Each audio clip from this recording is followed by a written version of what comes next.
నమస్తే తెలంగాణ అంటారు దీనిగా. ఎటు చూసినా ఎండిన చెరువులే. 3 నెలలనే మొత్తం చెర్లను ఎండిపోయినాయట కాంగ్రెస్ రాగానే. చెరువులు ఎండిపోయినాయి, తాగేతందుకు నీళ్ళు లేవట. మరి నువ్వు తెచ్చిన బంగారు ఇట్లా అన్న ఒకసారి రావాలి మీరు ఇక్కడ మాట్లాడుకుందాం. మళ్ళీ ఒకసారి మీరు జైన్ కావాలి నమస్తే తెలంగాణ పత్రికకు. ఎటు చూసినా ఎండిన చెరువులేనట. కాంగ్రెస్ పార్టీ రాగానే చెరువులన్నీ ఎండిపోయినాయట. ఎటు పోవచ్చా నీళ్ళని? చూడండి, అది వరుణదేవునితో వర్షాలు వస్తాయి.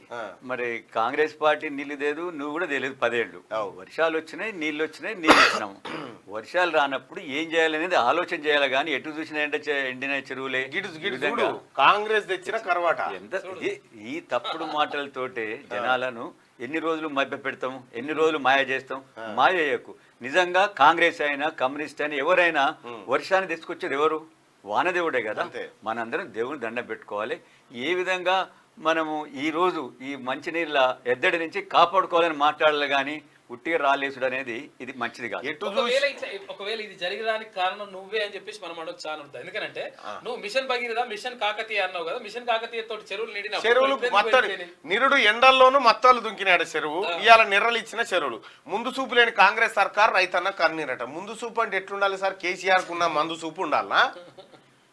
కేసీఆర్ గారు మీరు ఉంటేనేమో చెర్లు నిండుతాయి, లేకపోతే ఎండుతాయి.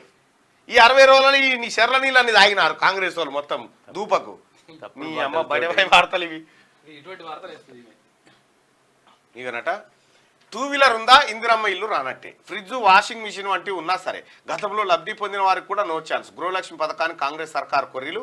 360 డిగ్రీల కోణంలో దరఖాస్తుల పరిశీలన. లబ్ధిదారుల ఎంపికకు పెరుగుతున్న షరతులు. పథకానికి సర్కార్ ఇచ్చింది 7,740 కోట్లు. లక్ష్యానికి కావాల్సింది 20,825 కోట్లు. అయితే ఇక్కడ విధి విధానాల రూపకల్పనే జరగలేదు. 2 వీలర్ ఉందా మీకు ఇల్లు రాదని ఈయన చెప్తున్నాడు. ముఖ్యమంత్రి మొన్న క్లియర్ గా చెప్పిండు, లిబరల్ గా ఉండండి, ప్రాబ్లం ఏం లేదు అన్ని విషయాల్లో. అన్ని విషయాల్లో లిబరల్ గా ఉండండి, అట్లా ఏం చిన్న చిన్న విషయాల్లో అట్లా కొరియలు పెట్టేసి తీసేయొద్దని చెప్పేసి ముఖ్యమంత్రి ఇంకా క్లియర్ గా విధి విధానాలు రాలేదు. ఈమెకు అజీర్తి, ఈ పత్రికకు అజీర్తి అయితా ఉంది. ఇప్పుడు గోరీ లేదు, ఎట్లా తట్టుకోలేకపోతుంది. రాత్రిపూట లేచి నడుస్తా ఉందట, నిద్రలనే మేల్కపోయి నడుస్తా ఉంది ఈ పత్రిక. పవర్ పోయి చూడండి, ఈ పత్రికను ఎవరు నడుపుతారు?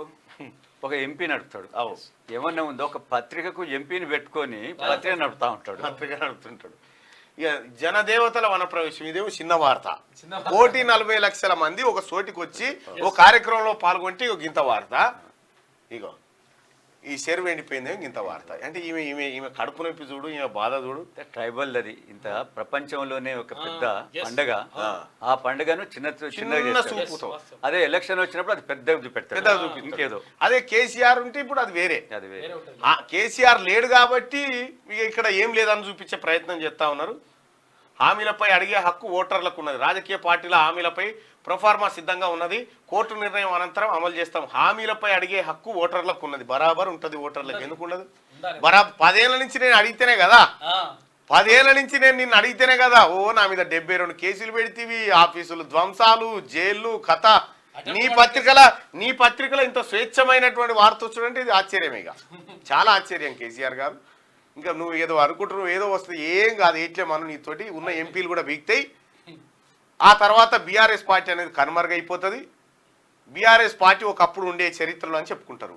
నిజంగా తెలంగాణలో ఒక మంచి తెలంగాణ పితగా మిగిలిపోయే అవకాశం నీకుండే, కానీ తెలంగాణ రోతగా మిగిలిపోయే పరిస్థితికి తెచ్చుకున్నావు.